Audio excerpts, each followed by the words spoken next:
විනාඩි 5න් ඔයාලගේ මාළු ටැංකිය තිබ්බ පෙනුමට වඩා නෙක්ස්ට් ලෙවල් පෙනුමක් ගන්න පුළුවන් වෙන ප්‍රධාන කරුණු තුනක් ගැන තමයි මම අද කියලා දෙන්න යන්නේ. ඉතින් මේ කරුණු තුන අනිවාර්යෙන් ඔයාලා ෆලෝ කරොත් අනිවාර්යෙන් ඔයාලගේ මාළු ටැංකියේ පෙනුම 100% වෙනම විදිහකට වැඩි කරගන්න පුළුවන්. ඒ හින්දා අනිවාර්යෙන් වීඩියෝ එක අන්තිම වෙනකන් ඉඳලා ඉන්න. අපි යමු වීඩියෝ එකට.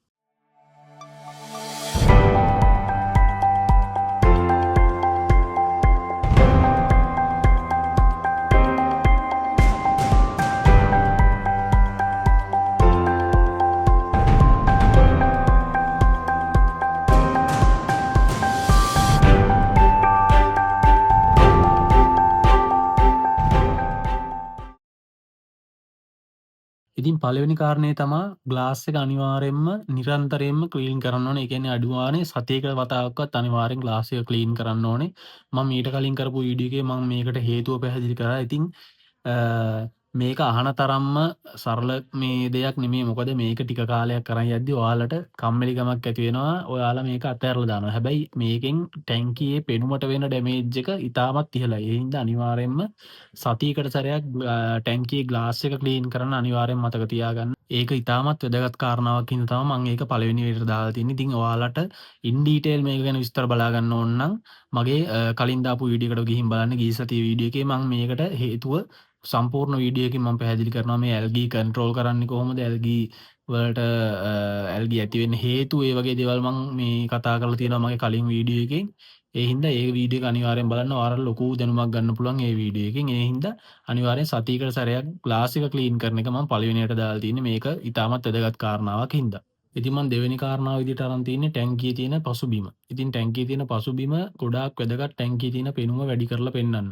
එතකොට මම ගොඩාක් දැකලා තිනවා මේ ටැංකියේ පසුබිමට ඔයාලා දාලා තියෙනවා එක එක ප්ලාන්ට්ස් වල රූප, එතකොට මුහුදේ තියෙන දේවල්, අන්න ඒ වගේ දේවල් දාලා තියෙනවා. හැබැයි මම නම් රෙකමන්ඩ් කරන්නේ ගොඩාක් කළු පාට පසුබිමක් දානවා නම් තමයි වඩාත් හොඳ. මොකද කළු පාට පසුබිම ඇතුලේ ඔයාලගේ ටැංකියේ ඉන්න මාළු, ප්ලාන්ට් වගේ දේවල් හයිලයිට් වෙලා පේනවා. එතකොට ටැංකියට අමතර ලස්සනක් තවත් එකතු වෙනවා. ඒ වගේම ඔයාලා ටැංකියට ප්ලේස් කරලා තියෙනවා නම් දම් පාට ලයිට් එකක් නැත්නම් සුදු පාට ලයිට් එකක් මේ ලස්සන තවත් වැඩි වෙනවා. ඒ හින්දා අනිවාර්යෙන් ටැංකියේ පසුබිම කළු පාටට යොදා ගන්න ඔයාලා මතක තියාගන්න. ඉතින් තුන්වෙනි ක්‍රමයේ විදිහට අරන් තින්නේ මම මොකක් හරි තීම් එකක් විදිහට ඔයාලගේ ටැංකිය ඩෙකොරේට් කරගන්න එක. ඉතින් ඒක ඉතාමත් වැදගත්. මොකද ඔයාලා දන්නවා ජලය ආශ්‍රිත විවිධ පරිසර පද්ධති තියෙනවා. එතකොට ගස් වැවිච්ච පරිසර පද්ධති තියෙනවා. එතකොට වැලි වලින් හැදිච්ච පරිසර පද්ධති තියෙනවා. එතකොට ගල් ආශ්‍රිතව තියෙන පරිසර පද්ධති තියෙනවා. ඒ කියන්නේ වැඩිපුරම ගල් තියෙන පරිසර පද්ධති තියෙනවා.